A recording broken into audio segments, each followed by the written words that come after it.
There we go. Cool. Now let's check out our. All right, great. I'm going to leave you guys to it. Have a great meeting. Okay, thanks, Thank you. Gary. Bye.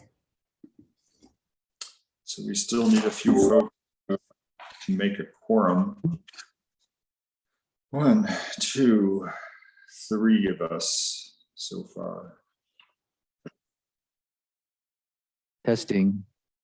We hear you, Howard. We hear you, Howard. It didn't switch cameras to you. I don't know if it's supposed to automatically switch to you or something. Yes, this is part of the testing. Well, that part didn't work. Oh, no, there it goes. Okay, it did. It Okay, we have switched to the Barb. wide Good view morning, now. Barb. Good morning, There we Jacqueline. go. I Now know it's you're- zoomed on your side of the room, Howard. So it Yeah, looks like it's- there's a little time lag, but it did work. Yeah, there's a built-in 3 to 4 second time lag to avoid the screens from going back and forth. Yeah, yeah.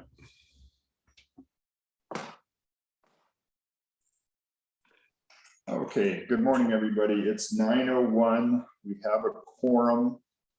I think I'll wait just 1 or 2 more minutes, see if we can bring anybody else in. You want to deal with Dana? Fred. Dana has her hand up. Gary, Yeah, once I start the meeting, I'll get to that. okay. I'm sure she would like to be recognized as part of the meeting. Because she sent in some community communications, and so I'm actually glad she's here because she can read her own community communications. Craig, it looks like Howard is looking to take your job. I think that's why he's sitting there. No, that's Craig's seat over That's it. there. I'm in the middle. Yeah. This is, I think Sharon was right here, so I'm in Sharon's old seat. Well, I really look forward to getting back to meeting in person. We're meeting in person at the school board now, and it's just so refreshing, just so refreshing.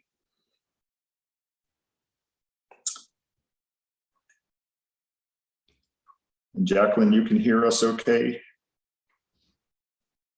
I can, sorry, and I'll have my video on part. I'm just in the car.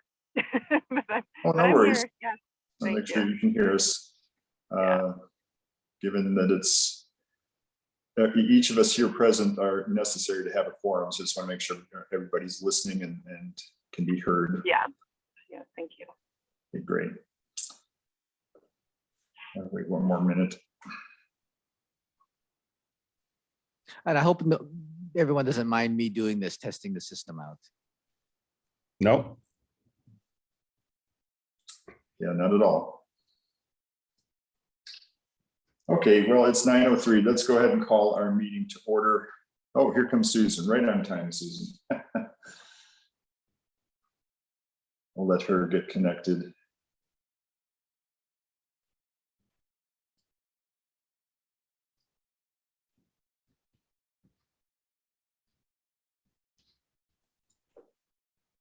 Good morning, Susan. Can you hear us?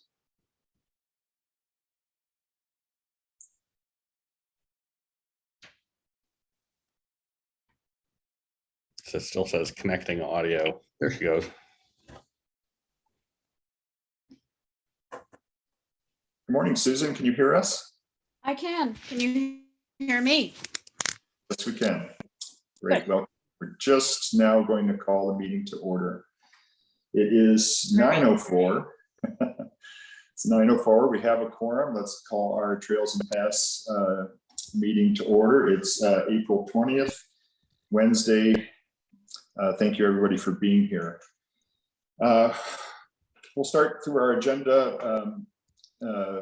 We've called the meeting to order. We'll move right to oral and community communications. This is the time when participants have a chance to make statements to the committee that are not related to items that are not on our agenda. I see we already have one hand up. I should note that Dana Breen did send us a letter. It was too late to get it into our agenda packet, but she's here today. I see her, and I'll let her go ahead and read her letter if she would like to the committee. Dana, go ahead. Good morning. Hi, guys. Actually, I'm just following up on that. I'm here because the Trails Committee encompasses probably the most important guiding principles of the town. So I checked your agenda, when I wrote that letter to see when you guys were going to comment on the Stanford EIR. And it wasn't listed. So I want to know why. And I want to say here, that you are here to advise the council, but also the people. And our government is more than the council, and it's always been interactive, and we need you right now. I mean, I was hoping to hear what your thoughts were about the EIR so that I didn't have to study that part of it. And I hope that that's the same way with all of the other committees. You guys know better than anybody, better than any of these consultants. I mean, when you're looking through the eyes of the residents, we know. And so anyway, as always, I'm appreciative of everything you guys do in your wonderful work. And I hope that you can comment so that we can learn from you. Thanks. Well, thanks for that comment, Dana. I see Craig has his hand up. I guess he wants to jump in and maybe answer part of all of that. Yeah, so I just wanted to talk about the EIR process a little bit. So initially, I was wrong. I thought this committee was going to have an opportunity to review and comment on the Stanford EIR. It turns out that under state law, any application like Stanford's is only allowed to have a maximum of 5 hearings. And an appearance before or discussion at any town committee would constitute one of those hearings. So if the committee were to consider, look at, review, discuss in a meeting the Stanford Wedge EIR, that would reduce by 1 the total number of other meetings that we could have. This applies not just to this committee, but BPTS is another one that I'm liaison to, where they were hoping to think about some of the traffic issues.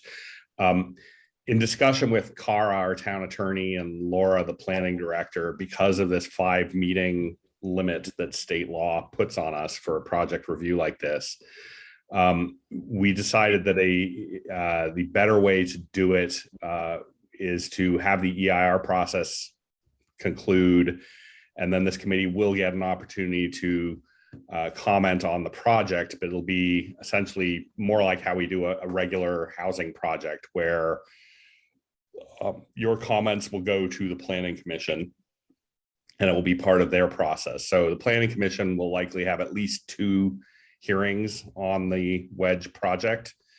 And Laura's coming up with a process for how committees will be able to fold their comments into the planning commission review of the project, which is kind of how we typically do things in a regular housing application review, where you'll make comments or advise the planning commission on elements of their review that you think are important for them to pay attention to.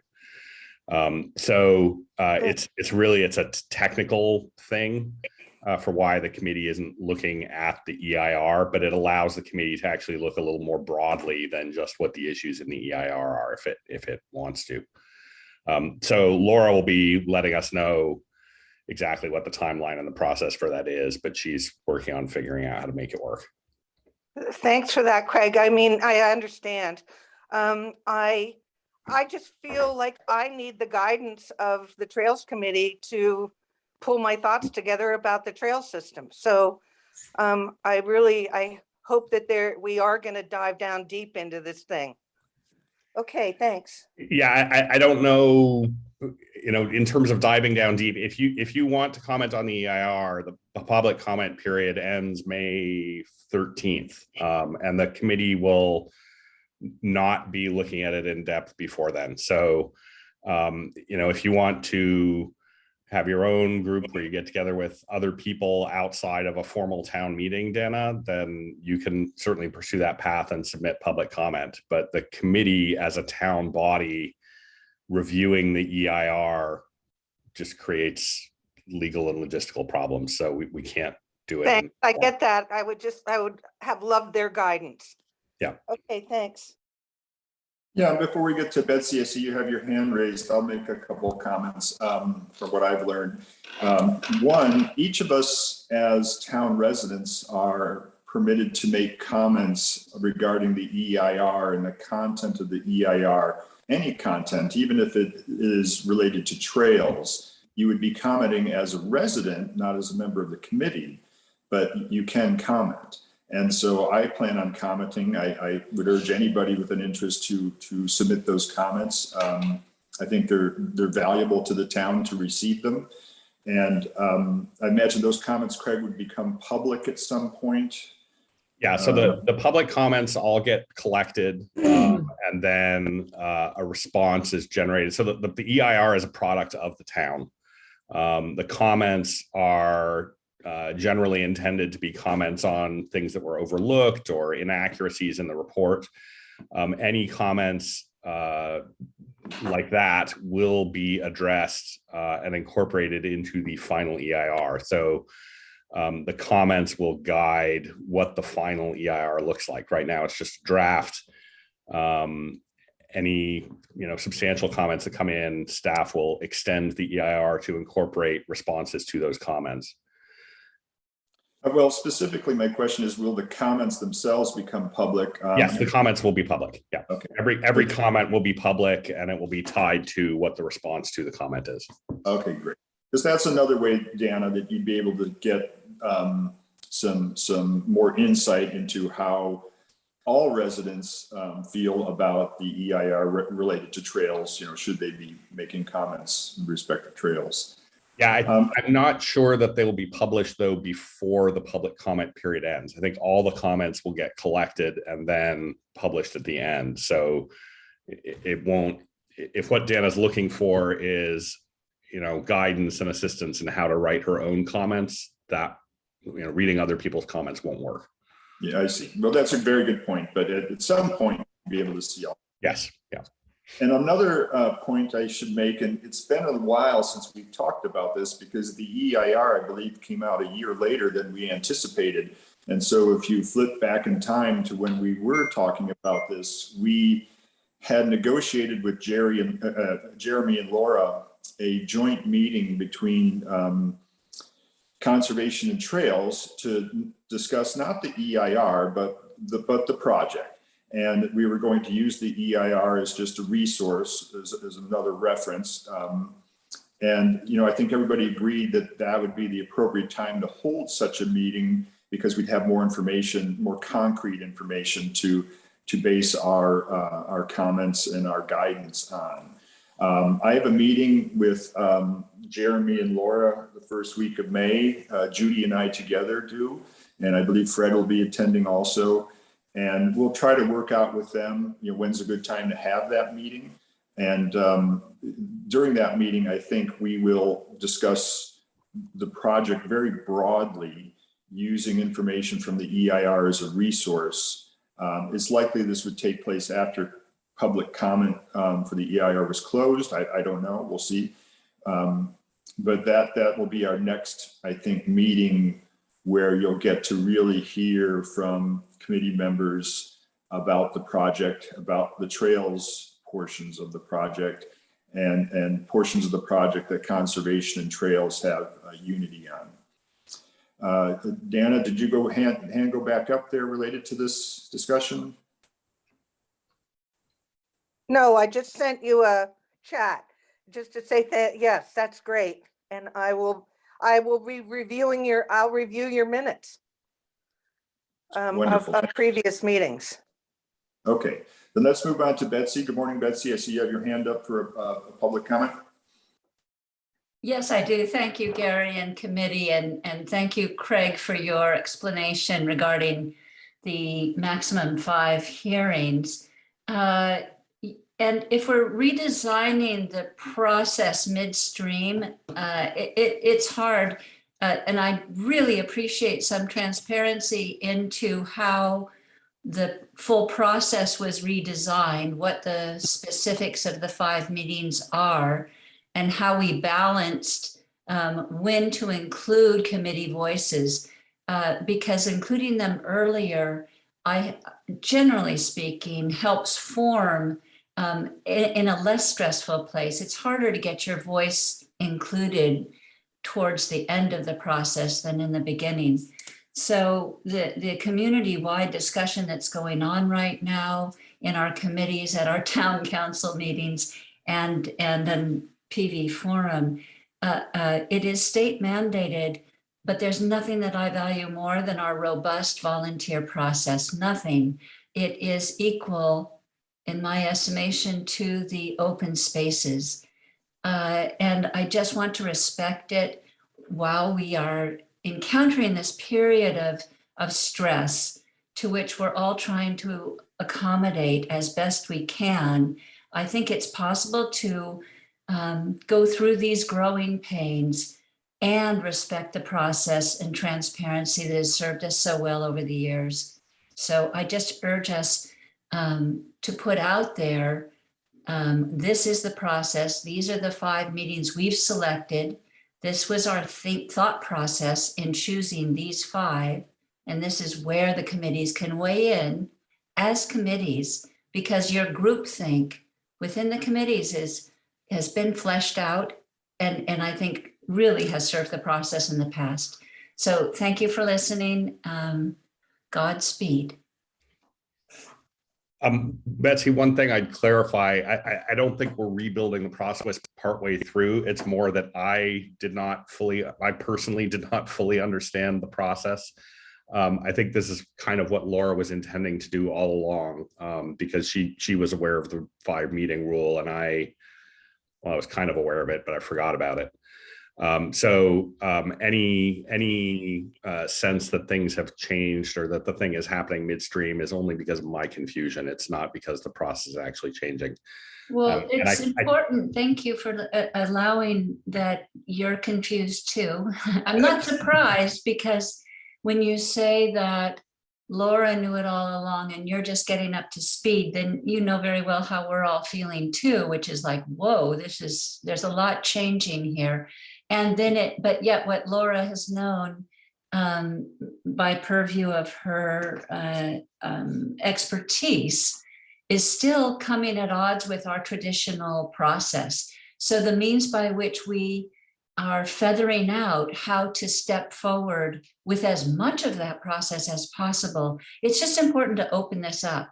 And so I still am not in the know about what these 5 meetings are and why our committee cannot weigh in earlier, especially on an EIR.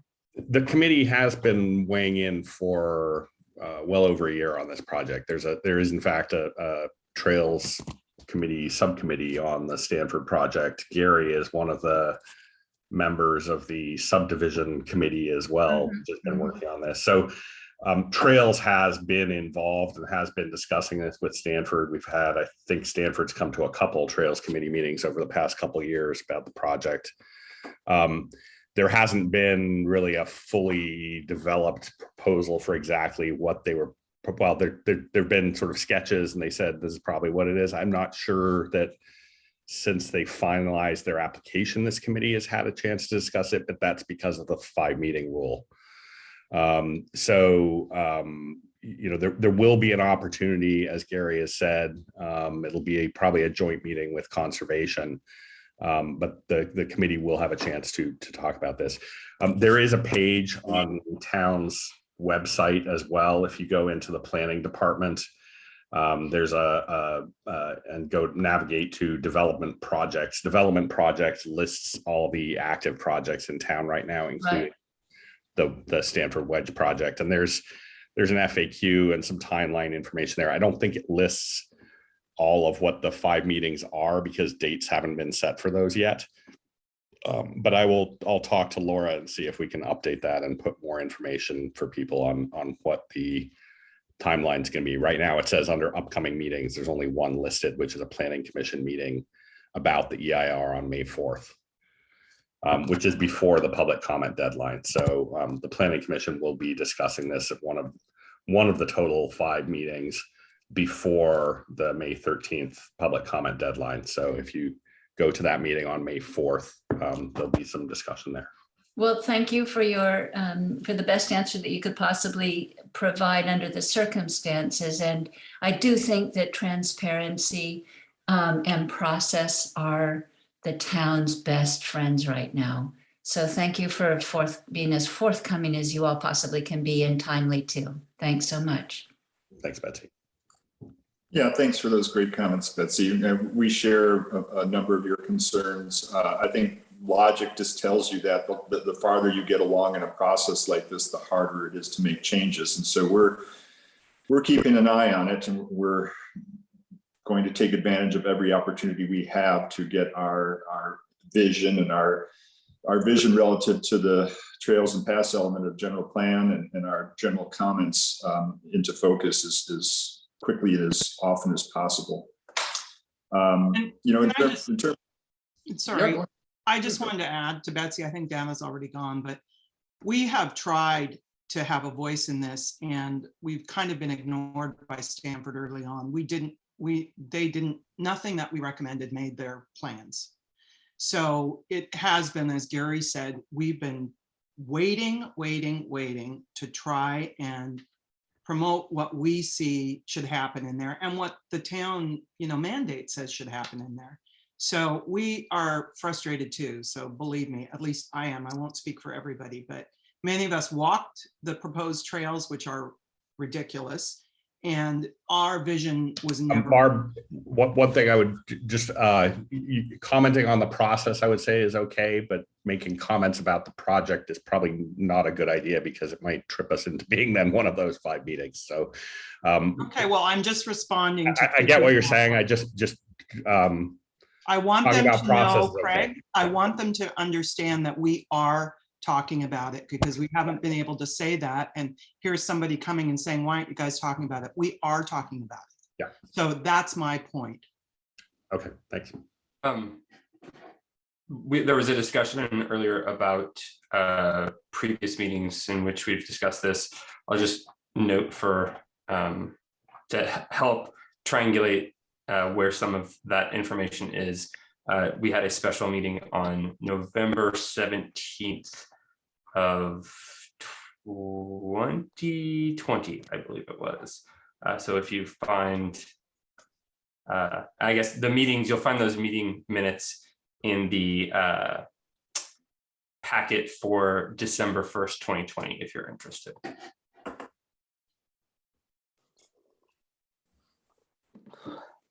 Okay, great. Is there any more public comment before we move into our agenda?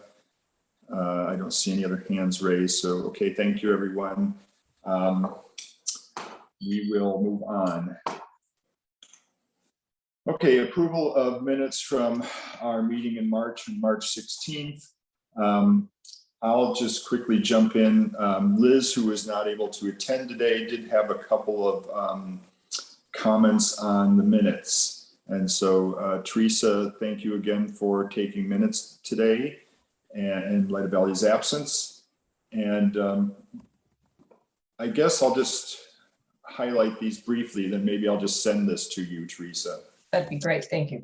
Yeah, so the first one is under C, paragraph C, it says, LBAB will also make presentation to Trails Committee and Bike and Safety Committee. And that should really read that the subcommittee will make a presentation to the Trails Committee and Bike and Safety Committee. I believe she means the Safe Route to Schools subcommittee. Safe Route to Schools Alpine Trail subcommittee will make a presentation to the full Trails and Paths Committee and to the Bicycle, Pedestrian, Traffic Safety Committee. And then under D, I guess it says, referring to Dave Evans, who is helping, he said he is a local volunteer, very good at simple software. And she believes that should say Dave Evans is an expert at Adobe Illustrator in place of that. And I think she's just trying to highlight that that's the tool that will be used to generate the map, because it is widely used tool. There are many folks who are proficient in using it, so that when we're done, it will be easy to find somebody who can modify and make edits as necessary. And then she goes on to say that Jacqueline Davis, it should be noted that Jacqueline Davis volunteered for that same subcommittee. And I think that's it. Which subcommittee, was that the Safe Routes to School? Sorry, Gary. Yes, I believe that's the same committee. These are all related to Safe Route to Schools. Okay, thank you. Thank you. And I will email this to you so you can. Gary, I had one comment on the minutes. Please. Teresa, I know I'm not on the committee, but Craig, I recall you were present at the meeting because I remember you talked about posting Barb's information about the equine herpes virus. And so I would just suggest that you be included as a participant, not absent. Yeah. You're listed as not being there under participants. It says you're not there. I'm not there either, but I was, but anyway. Yeah, I think participants is normally the committee members who are participating. No, it specifically says you were absent. Oh, okay, then that's incorrect. I was there. Yeah, I didn't catch that. Thank you. Yeah. And of course, if you want to list the public participants, you can certainly name yourself, Teresa. I think that's appropriate. Yeah, it's fine. It's not a big deal. Okay. Any other additions, deletions, corrections to the minutes before I call for a motion to approve? Okay, then I'll ask for a motion to approve the minutes. Sorry. Actually, there's one more thing. Gary, you said that the comment for Jacqueline's inclusion on the subcommittee was just the Safe Routes to School. It should also apply to the trail map subcommittee. Yeah, thanks, Fred. Yeah, I don't know if that's what Liz was suggesting or not, but that is correct. And so I support that change to note that she did volunteer for both the subcommittees. Yeah, the minutes currently state there is still an opening and there's no indication that Jacqueline will fill it. And so that should be noted. Yeah, I think because we did that a bit offline. I sent an email after the meeting saying I'd be happy to be a part of that. So you're correct. Yeah, I don't think that was included in the meeting. Got it. Okay. If that's it, then I'll go ahead and ask for a motion to approve our minutes from the March 16th meeting as amended. Susan, and can I get a I'll make the motion. and Jacqueline second? All in favor? Raise your hand or wave a flag. Okay, wonderful. So moved. Let's move on. To item 4, old business, trail conditions, work and budget for February. I believe that should say also March or just March 2022. My apologies. Howard, you want to take this one? Thank you. So on trails, conditions and works, this you can see it's just some minor work items, mainly just winter related items. Fallen trees was the main amount of work. Kind of what's looking forward. As you can tell, there's a lot of grass that's growing on the sides of the road right now. And what we found out is because of some fire mitigation work that we've done, and also the sequoias have done, has opened things up, the canopy up, the sun now. So those sunspots are hitting the trail and the grass is just growing really, really fast. So that's something that we're going to look into, but specifically we noticed that on the Sequoia Trail from the clearing that they did. And once again, it's not a criticism of the fire mitigation work that they did. It's just that the result of it was it opens up the canopy and the sun is exposing these, is shining on these trail areas and making the grass grow a lot faster. And also we've stopped using pre and post emergent. So a lot of mowing ahead. Let's see. Howard, if I could jump in on that one. So yes. Conservation has been in touch with us. They're concerned about this exact issue. And it's not just grasses growing up, it's weeds And yeah, thistles and non-natives. And so I don't know if we'll need to coordinate with Sequoia, because I know you can only mow so much within the easement and you can't wander off into Sequoia property. But when I last walked the trail, there was definitely thistle growing up off the easement. So I don't know if you need our help to coordinate with them or if we would like to involve conservation, but the scope is a bit larger than just mowing the trail. Yeah, I agree. I think there's going to be, we're going to reach out to the conservation committee, because even on the areas that we did for fire mitigation, we're going to have to determine how to treat the areas that we've treated already. I mean, the roadsides to do the fire mitigation work, all the streets in town, we're estimating at the rate that we're going about 8 years. But at the same time, we have to look at the things that we just immediately did and how we're going to keep those things clear too. Because once you kind of cleared those things out, a lot of things kind of come back up really fast. A lot of volunteer bushes and trees. So we're looking into that right now also and coming up with a plan with it. But I hear you. But it will involve the conservation committee. Okay, great. Thank you.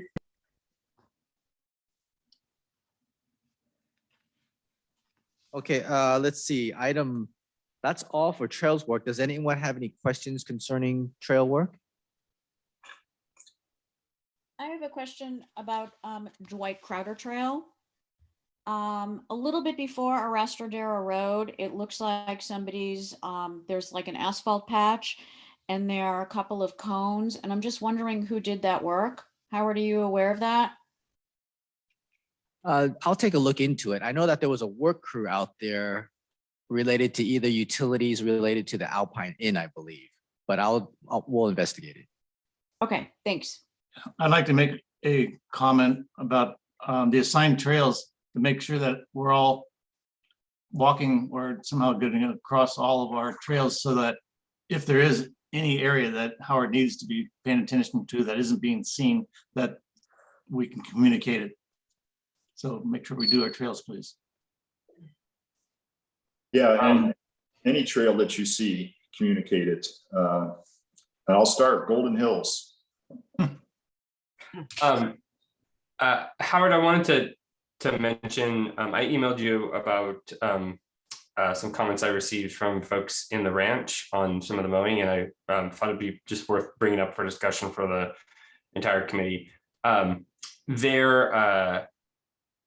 Obviously the wildflowers are pretty great right now. One of the things I think to keep them good over the years is to let them go to seed. And some of the concern is that on the Toyon Trail in particular has some really fantastic flowers, but because I think, or at least the perception is, because it's used probably more than many others in Coal Mine Ridge, it gets the most attention, or the first attention for mowing. And the request from some folks in the ranch was if we can hold off and maximize the number of flowers hold off on mowing and maximize the number of flowers that can go to seed, so that we can keep that trail looking great. That would be really appreciated. It's not particularly overgrown as far as Coal Mine Ridge trails go. Certainly there are others that are less trafficked and more overgrown. So if there's a way for us to either deprioritize that, have it be last, or have some sort of way to determine how long or whether or not the wildflowers have gone to seed, it sounds like folks would really appreciate that. Yeah, thank you, Fred, for that summary. You are correct. In the past, we did prioritize that area because it received a lot of the use in that area, and we got most of the comments. We did get that comment last year, and we were going to make that adjustment also. So I think if the committee also can chime in also, but we were going to hold off on that as long as we are okay with any comments that we receive from the public that, oh, the grass is too long. Usually some of the things that we look at is when the grass is long, when tick season comes, they're hanging out the ends and people will start getting ticks. So as long as the committee, and we can discuss that right now, if you can provide me some opinion, we can do that. And that was on our radar. So thank you for that. And it was a previous request from the ranch also. Yeah, and I'll note that in the last time we discussed that, there are some logistical issues with moving the equipment around. So we just can't, move it, do one trail, move it to the other side of the town, do one trail, then come back to another, So there's a balancing act there. I know that conservation at one point was willing to work with us on developing that plan when Judy was the chair. So if you like, I can kind of reconnect with her on that and see if conservation is still interested. Obviously, we're very supportive of being able to keep the trails looking nice. Wildflowers are pretty cool and add to the trail user experience. And then, of course, we'd be supportive of Howard's logistical issues as well. So if everybody agrees, I'll go ahead and reach out to Judy and see if we can get a contact person on the conservation committee who can help create that list. I think we could create a list and then everybody agree on it. And then that list would somewhat become static moving forward. And then we wouldn't have to revisit this again. I think that sounds like a great idea. Dana's hand is up. Dana, please go ahead. Hi, I just, as a horticulturalist, I have been really worried about all the fire clearing because pruning stimulates growth, any kind of pruning and cutting.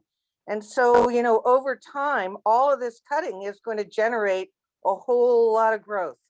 So, yeah, I think you're going to even have to change strategies, moving forward about how to keep things contained as they grow back. Thanks. Thanks, Dana. Yeah, good point. And that's another reason why conservation should be involved in what we do, because obviously they want to see the work done properly so that the plants, the wildflowers can reseed, but the thistles can't.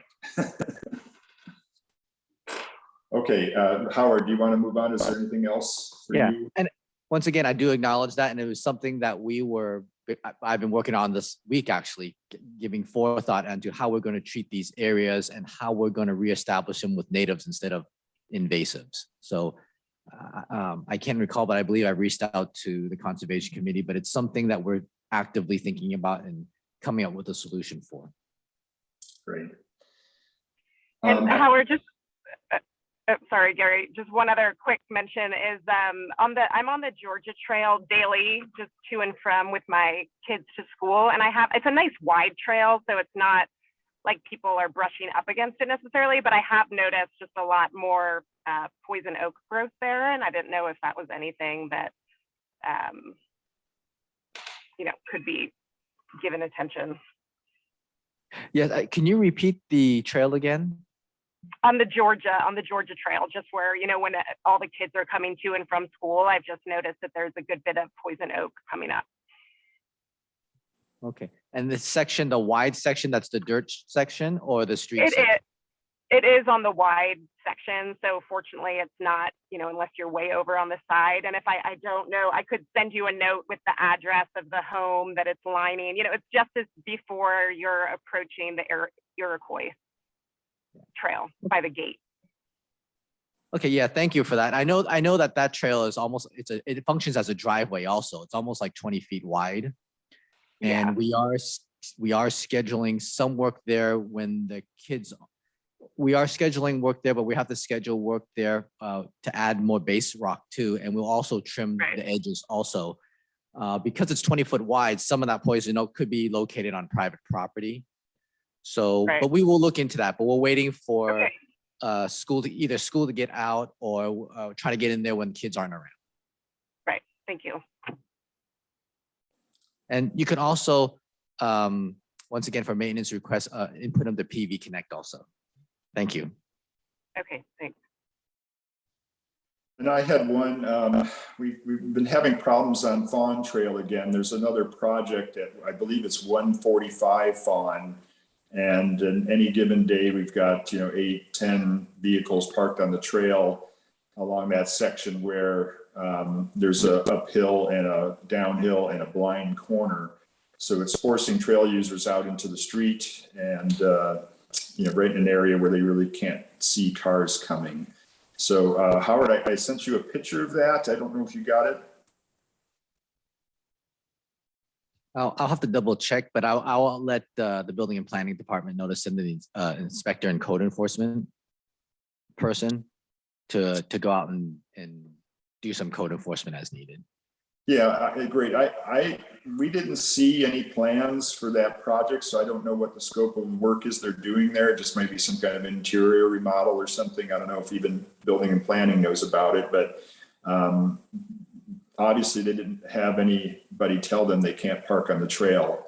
So yeah, whoever is the appropriate person, it would be great to get that dealt with before someone gets hurt. Okay, any other input for Howard?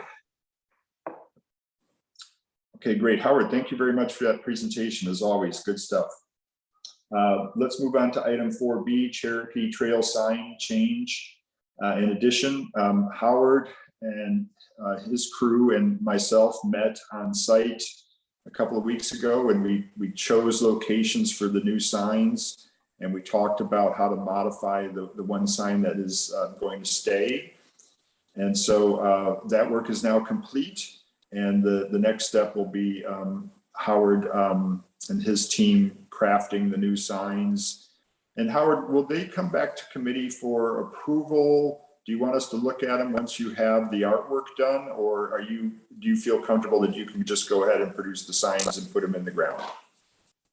I'll probably be more comfortable if I run them by you. I think, and thank you for taking the time to meet us out there, me and Scott out there. And it's not just one sign, but it's a series of signs. I think if I recall correctly, it's 1, 2, 3 locations that there'll be new signs and posts at to redirect everyone to the asphalt portion instead of the dirt portion.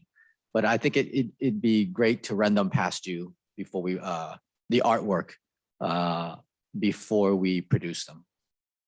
Okay, well, you have the option of having us put it on the agenda if you would like full committee input, or I would be happy to just take a look at it myself. I think it's reasonable for a chair to approve that kind of stuff, but whatever you feel is most appropriate, just let us know and we'll get it done. Okay, thank you. I think the chair would be good enough. Thank you. Okay, great. Then let's move on to item, unless we have any other comments from the committee on that project. Okay, great. And or any public comment on that project? Okay, let's move on to item 4C then, Alpine Trail Safe Routes to School Subcommittee. I know this committee is actively working. Liz did give us a quick write-up of some of the activities that are going on. If somebody on that committee would like to just give a brief update, you're not on the hook to give any kind of an update. I'm just keeping these items on our agenda so that when it's time, and if you need anything from the committee, but when it's time, you're welcome to chime in. So anybody for Safe Routes to School? So I'm not sure what do we want to read Liz's comments and then Jacqueline and I can comment? Sure, I'd be happy to do that. And I understand I didn't have a chance to talk with Liz about these, so I don't have any color on them. That's fine. No, that's no worries. Yep, okay. So the first one is, we think there could be physical trail improvements needed, but did not have a list for the capital improvement document as of April 1st. So I believe probably what she's talking about is examining the safe route to school routes where bicycles are permitted, yet that we still believe there's safety concerns for certain bicyclists, certain student users on those trails. Yeah, so Gary, I'll just tell you sort of a little recap and then Jacqueline can add too. So what I would like to say is that it was very elucidating to hear from Howard, because I think Liz talked to you and I talked to you too. And Howard had some interesting backstory on the Safe Route to Schools that we were not aware of. And that is that the town has never actually approved these routes or given their stamp of approval to them. So these are, I don't know if that's something the town intends to do, or these are just suggested Safe Route to Schools. And the other thing that we weren't aware of was that the the Portola Trail from the library to Roberts is actually open to everybody. Even, I mean, I guess anybody can bicycle it, which raises some issue because we spent some time talking about the problem areas there, not just for bikes, but for as a multi-use trail. It's too narrow in a lot of spaces and it's right on the road for others.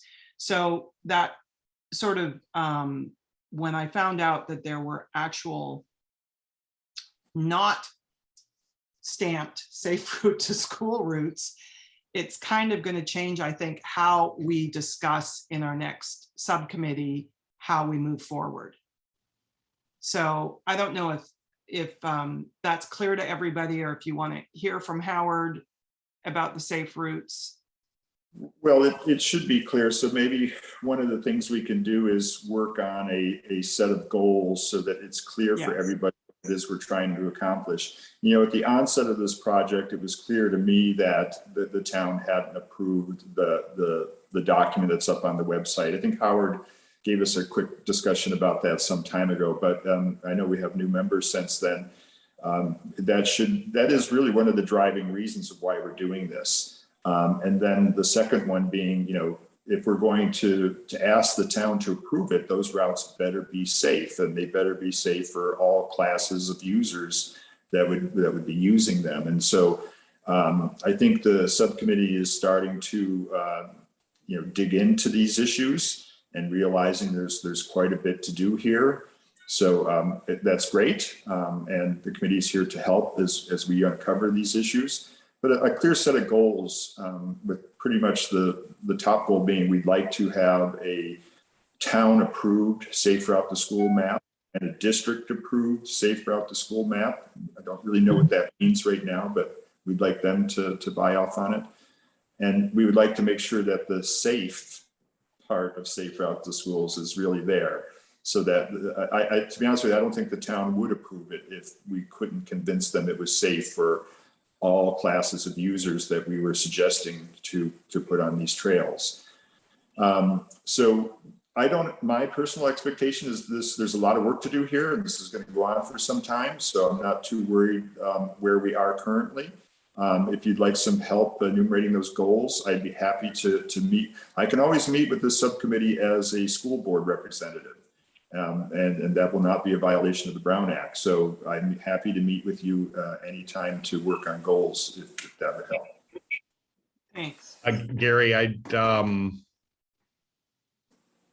the part you just said about meeting with the subcommittee and where you are a member of this committee too, and doing it as a school board member, not as a committee member. I would say maybe we should probably just run it by Cara. I'd say normally it's fine, but we have definitely, we've had a couple, people hire lawyers and write the town threatening letters about Brown Act violations in the last couple months. So I would check with Cara to make sure that what you're saying is correct before you meet with the committee. It may be fine, but I'd err on the side of caution these days. Fair enough. Thank you for that. And that's a good idea. I had cleared it with Sharon, but obviously Sharon's not counsel. And so would you like to do that, or should I do that, Craig? Why don't you send Cara an email, CC me, and if there's anything I want to add to what you say, I'll chime in. But I think you can ask the question to Cara, and if you CC me, she'll know that it's authorized. Okay. Yeah, fair enough. I know attorneys are very expensive, and every email they get is probably. Cara's pretty cheap for the value we get from her. So. Good to hear. Don't tell her that though, because we're about to renew her contract. Meeting recorded. And then here's Liz's second comment, and actually we just touched on it. It says we need to reassess goal for safe route to school, and what that means for all user groups, bicyclists, trails that are not currently covered by the safe route to school map that's posted on the town's website. And so, taking a broader look at what routes are appropriate. And I think she's in this last one alluding that they will need some time with Howard to get an understanding of which easements allow bicycles and which easements do not. And I know that's kind of a quick summary probably of what she's concerned with, but I know that ultimately the town cannot just change designation of a trail to be multi-use. There's a number of steps that have to be taken, and one of them is the easements need to be examined. And I'll qualify that with that if the trail's in a road right-of-way easement, I think the town has ultimate authority to do whatever they want. But I think when a trail crosses private property, like the through trails, for example, Shady Trail, Hillbrook Trail, Salsa Trail, Sequoia Trail, I don't think the town can do anything more than what the easements, the underlying easement instruments allow.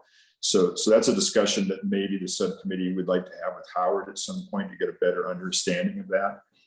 And I can facilitate that when it's time. Jacqueline, did you want to comment? Yes, thanks. And that's exactly, I was going to say, I think just to make sure we're making good use of our time in our subsequent meetings would be, you know, we can maybe coordinate a time to speak further with Howard, just so we're not on, you know, on our separate calls talking about whether something should have a safe route for bikes to go to school, only to realize that's not even possible. So some better understanding of that sooner rather than later, I think would be helpful. And then my second question for you, Howard, is we talked about at our last meeting, that crosswalk at Alpine Hills and Golden Oak, that, you know, comes into play as far as safe routes for kids getting to school. And I didn't know if you had any updated timeline on just where that stands. I saw meeting minutes back from December that mentioned engineering and starting to receive bids, but just wondering if there's any updates there. No bids right now, but we're doing some preliminary engineering at this moment, and we're going to work through those items with the BBTS. Once we completed our preliminary engineering, we have to do some consensus project through the Bicycle Pedestrian Traffic Safety Committee. So I don't have an immediate timeline right now. I'm hoping next fiscal year that we start something, but that would be dependent on some public feedback. But we did start preliminary engineering. Okay, thank you. So Howard, so I understand next fiscal year would be starting in June of 2023, or are we talking about this current fiscal year? When does our fiscal year start again? I'm sorry. July 1st. July 1st. So are we looking at from July 1st, 2022 to July 1st, 2023, that fiscal year having some actual work get done on this? Yes, that's the plan. Okay, thank you for clarifying that. Jacqueline, does that satisfy your questions? For now, yes, just was looking for a general update. Thank you. Okay, you just still have your hand up, so I asked. And Fred, you have your hand up. Oh, sorry. Okay. Yeah, I was curious just for the subcommittee, what, how much engagement or thought has been given to working through some of the federal and state programs that are focused on safe routes to school. It looks like, for example, with the federal government, there's actually funding potential, although I don't know if that's current, but is the subcommittee taking a look at this to help our efforts? Yes. Cool.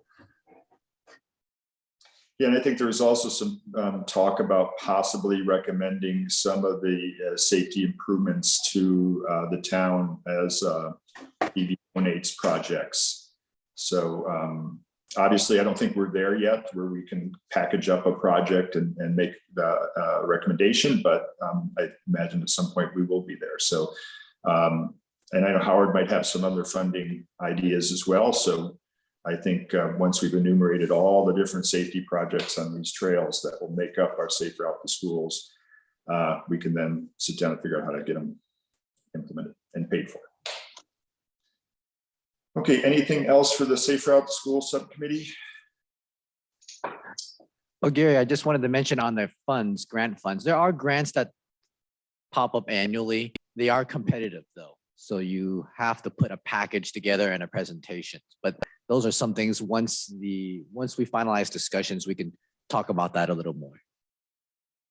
Wonderful. Yeah, and to the extent we can take advantage of them, I think we're very supportive of that and would help with presentations and packages.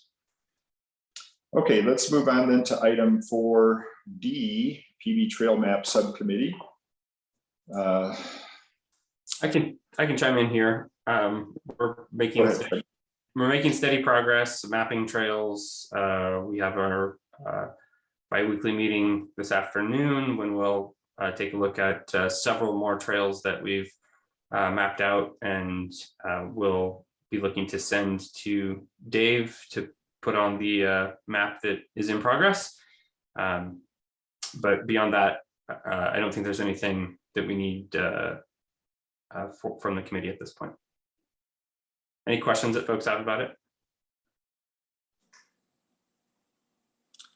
No, I think that's a good update. I appreciate it. Liz basically gave the same update, so I will not regurgitate that.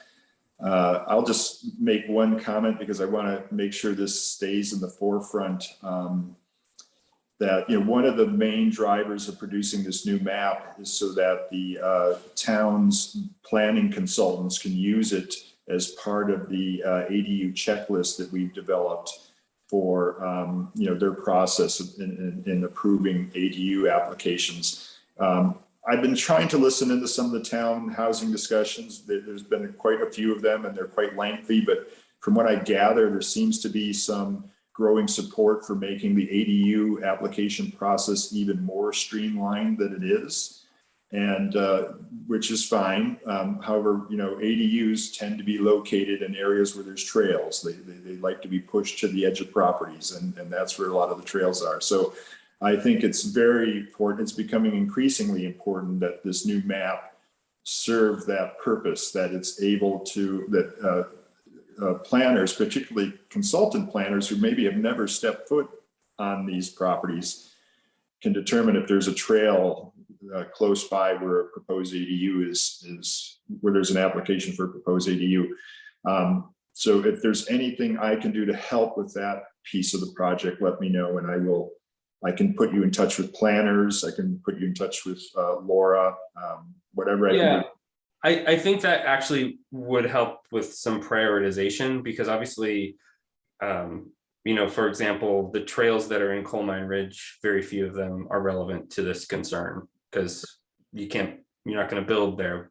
But rather than making sure that we get those ones done, we could prioritize the ones that are closer to housing areas, and potentially, I think, share a draft of what we have with the relevant people.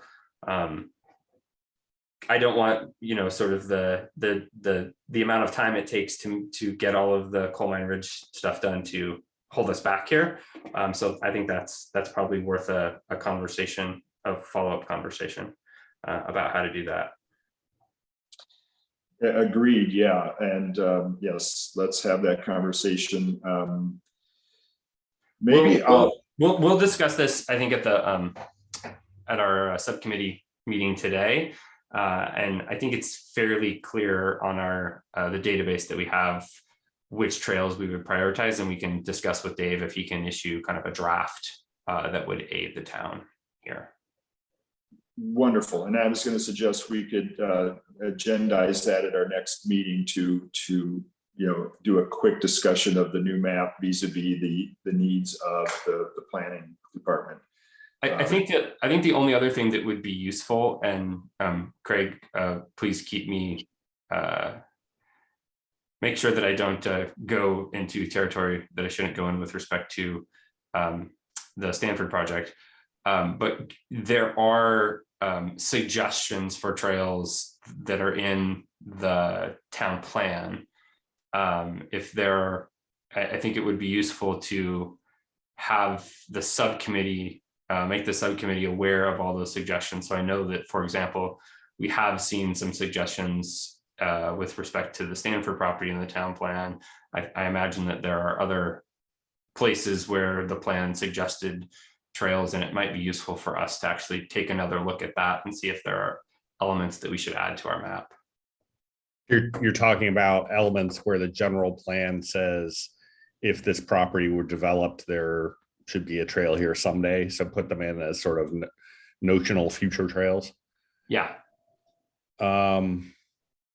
Yeah, Gary, I don't know if where there might be some other than the wedge. Are you aware of any other parts of the general plan that say, should this property be developed at some point in the future, there might be trails on it? What about the Hawthorne estate? That was the only one that I was Hawthorns, thinking of. yeah. And Mid-Penn is definitely doing some work there.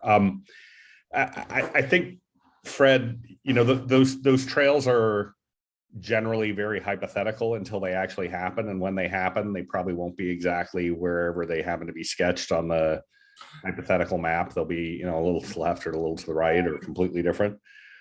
Yeah, I think that the challenge we've observed very recently is that it takes one project at the point. It's mostly the points where those potential trails connect to the rest of the system that are most at risk, right? If you lose that point of origination, you lose the whole trail. Yeah, that's all good points. I'm going to invite Mary Hufty to our next meeting to get an update on Westridge trails, because I think they have made some progress in understanding their easements and how they work and what that could mean to trails that we may connect future trails to. And I'll just leave it at that. So I will ask Mary to come and give us a presentation at our next meeting, and that might be helpful towards that end, Fred.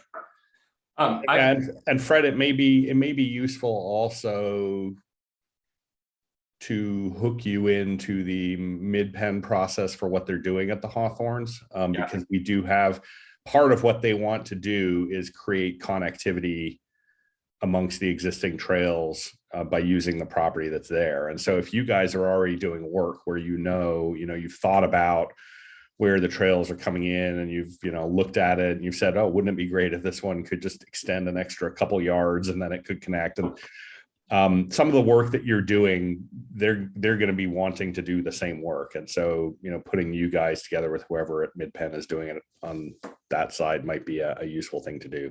Is it worth us creating a subcommittee to engage with that project and having it composed of maybe people from the mapping committee and a person from the mapping committee and a person from the Safe Routes to School? Because those projects I think are both very relevant to the Hawthorns.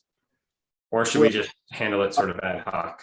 I've been sitting in on their meetings. I missed the last one, but Ellie sat in on it. And what they're doing is they're putting together an advisory committee that will have seats from the town, PV Ranch, and other local trail stakeholders. And so I anticipate when that gets filled, there will be someone from our committee on that trail. There will be someone from the town, probably Public Works, but I'm not too sure. There certainly will be someone from the ranch. They're definitely interested in connecting over to ranch trails. So I don't know that we need to create a subcommittee, but we will certainly have to identify someone from our committee who will sit on advisory committee. So stay tuned. I don't anticipate that committee forming before the fall. I think that's my takeaway from the last time I said it. But something for us to think about. And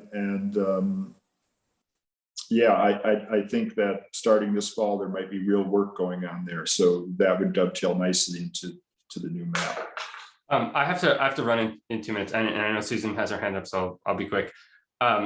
Is there any connection that we have with either Santa Clara County or the city of Palo Alto?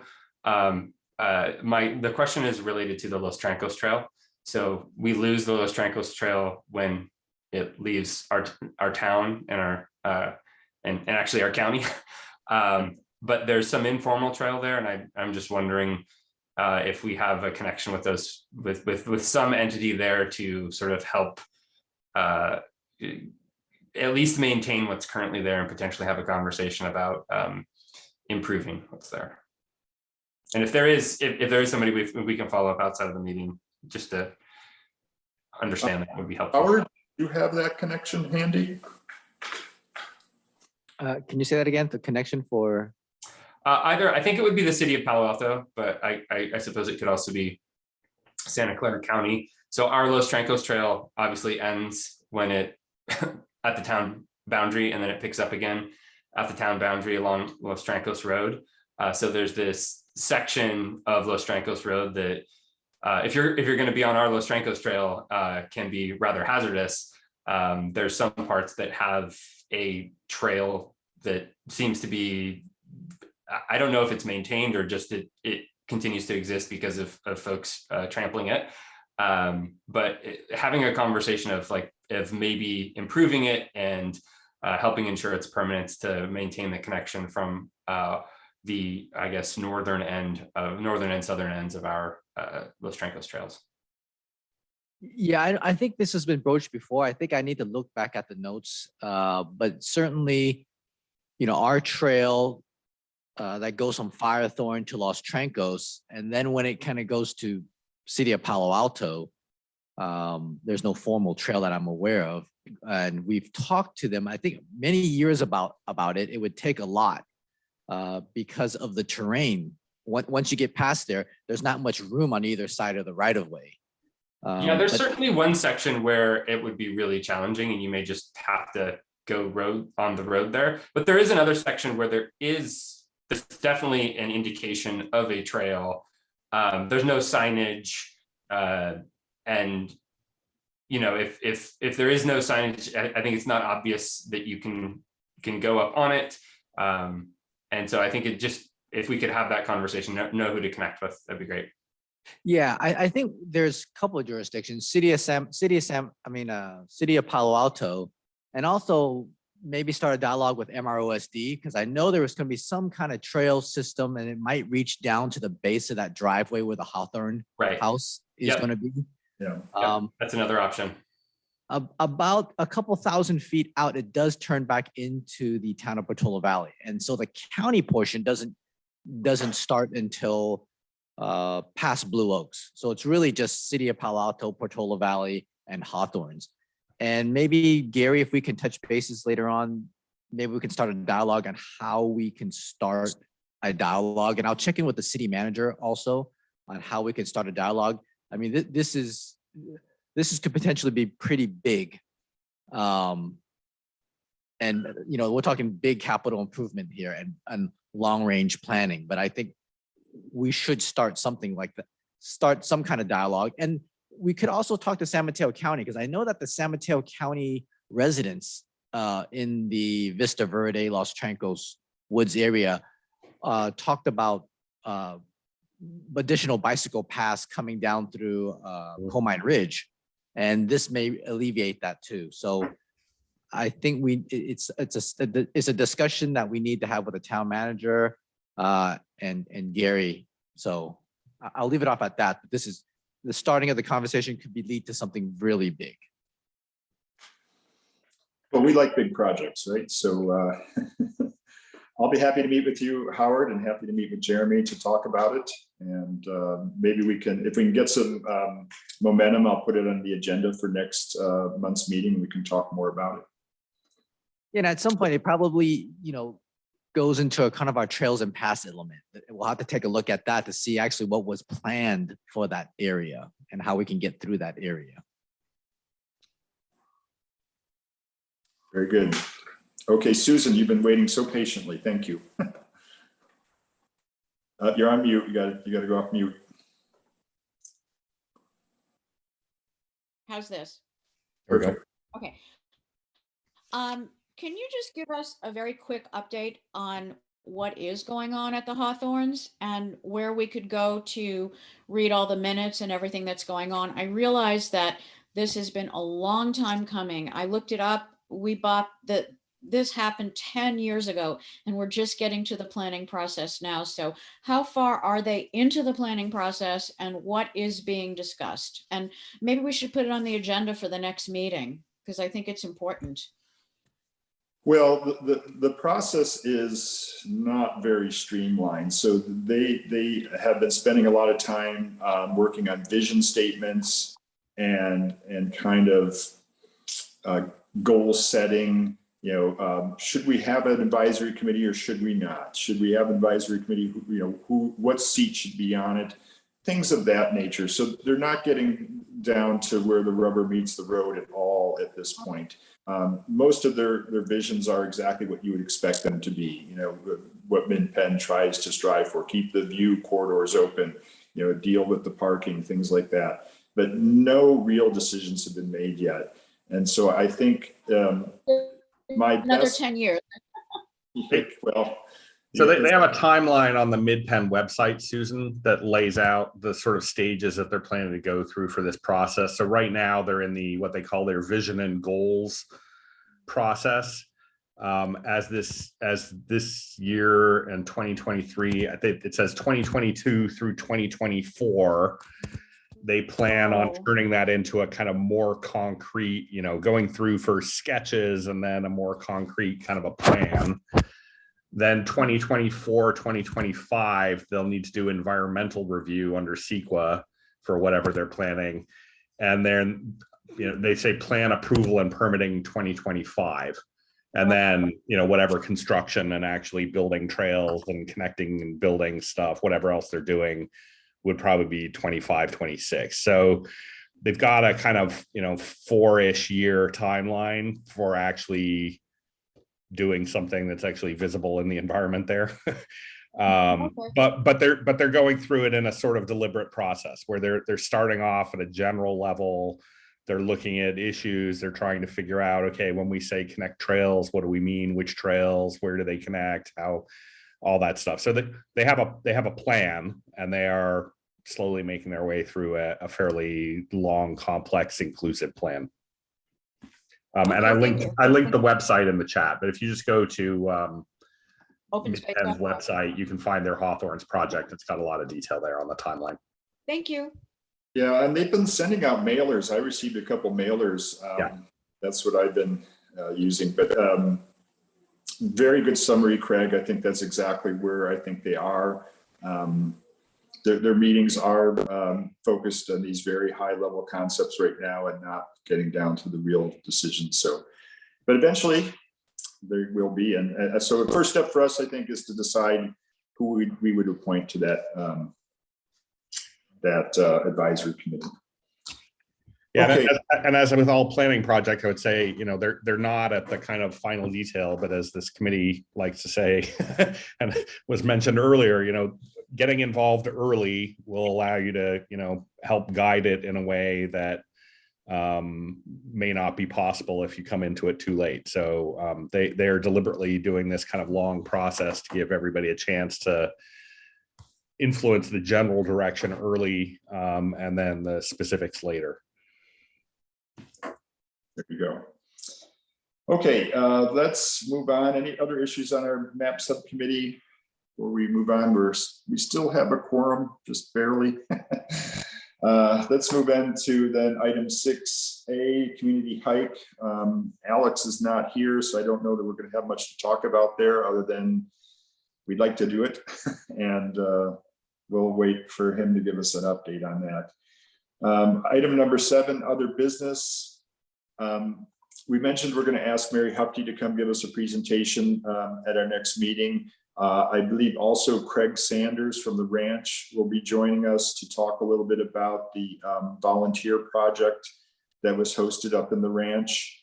And he also wants to talk about trail signage. I'm going to try to have a conversation with him about signage prior, because I'm not too sure that's something we want to revisit. But I will try to figure out a way to have Craig, all of his concerns heard at our next committee meeting. Any other business? Okay, well, great. Thanks, everyone. 10:14, we finished. Can I get a motion to conclude? Susan's first. I'll second. All in favor? Have a great rest of your day, everybody. Okay, thank you. Bye, everyone. Bye-bye. Thank you.